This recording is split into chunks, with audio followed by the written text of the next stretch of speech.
All right. Yesterday we were talking about signs and symbols, and today we're going to continue with symbols and then add imagery. I actually got inspired this morning while I was rowing. I was out there pretty much all by myself in my single, social distancing, promise. And as I was coming back in, there was this giant rainbow in the sky. And rainbow is symbolic of a lot of different things. I think for the secular, non-religious, the rainbow is symbolic that in order to have a rainbow, right, there's got to be both rain and sun. So even in the midst of a storm, there is a bright light somewhere that you're going to get through this. But religiously, the rainbow is symbolic of a covenant, of a sort of peace treaty. Right, so this happened in Genesis. There was the great flood, and Noah and the ark, you know the story. And at the end, God swore that he would never send a flood again on the earth. And as a sign of this covenant, that God's anger was over, God's wrath was over, that he wouldn't do this again, he set a bow in the sky. We call that a rainbow. Well, I think this image of a bow is something we take for granted fairly often. I went to this lecture a few years back by a professor by the name of Ronald Hendel. Ron Hendel, a professor at University of California, Berkeley. The subject of the lecture was this, that the bow is an image that is used in the ancient Near East, more than just in the Bible.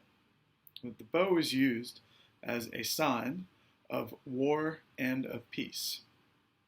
So you see this in like Assyrian and Hittite reliefs, carvings, stone carvings of like war scenes. So when somebody's at war, they have a bow, right? And that bow is faced with the bowed outside, facing the enemy, right? And the string behind, right? That's how you portray that you are at war. But then, in reliefs depicting peace or a treaty, or someone coming and asking for mercy, you see the bow turned the other way. That the leader, the ruler, the king, whoever it is, who is granting peace, the leader who is granting peace has the bow turned outwards as a sign that I am no longer pointing this at you. That bow is turned around. So this was something that was known during this period of time. That if you saw a bow pointed towards you, then it's war.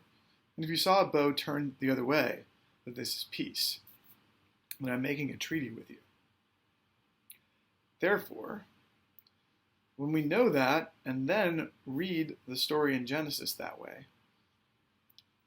it becomes obvious that the people for whom this was intended originally would have understood the imagery of the bow. And this is more an origin story of how we have a rainbow, right? This giant thing in the sky is God's bow, declaring peace, an end to this flood. And so every time we see this, it's a commemoration of that peace treaty. It's a powerful image if you understand everything that's behind it. And so too with liturgy. Here's the transition to liturgy. So in liturgy, we use all kinds of imagery. A lot of things that we're not even aware of or conscious of just because we go through the motions all the time. But imagery plays an important role in liturgy. One thing that comes to mind right now is the imagery of something that the priest says during the Eucharistic prayer. He says, Lord, may your Spirit come upon these gifts like the dewfall. Sounds kind of strange, right? That your Spirit come upon these gifts like the dewfall. What is that? Where does that come from? So, you know what dew is, right?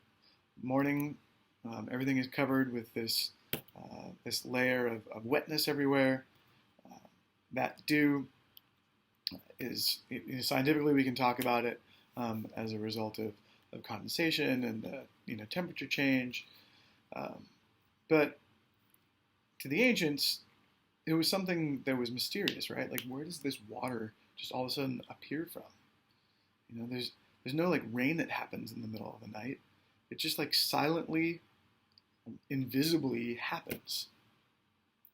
So in Exodus 16, the Israelites are fleeing from the Egyptians in the wilderness. And they're in the wilderness. They're starving, right? And they pray to God for help. And what does God send? Manna, this life-giving bread, manna in the desert. And how does it appear? It says in Exodus 14 that the manna appears in the morning after the dew evaporates. It's what is left after the dew evaporates. Now, taking it to liturgy, we think about that. Let your Spirit come upon these gifts like the dewfall. This invisible, quiet thing that descends, the dew. And what remains is what?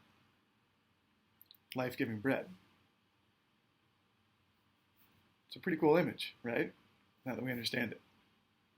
So now I'm going to ask you to think about some other images that we use in liturgy and beyond, and how that aids in our understanding.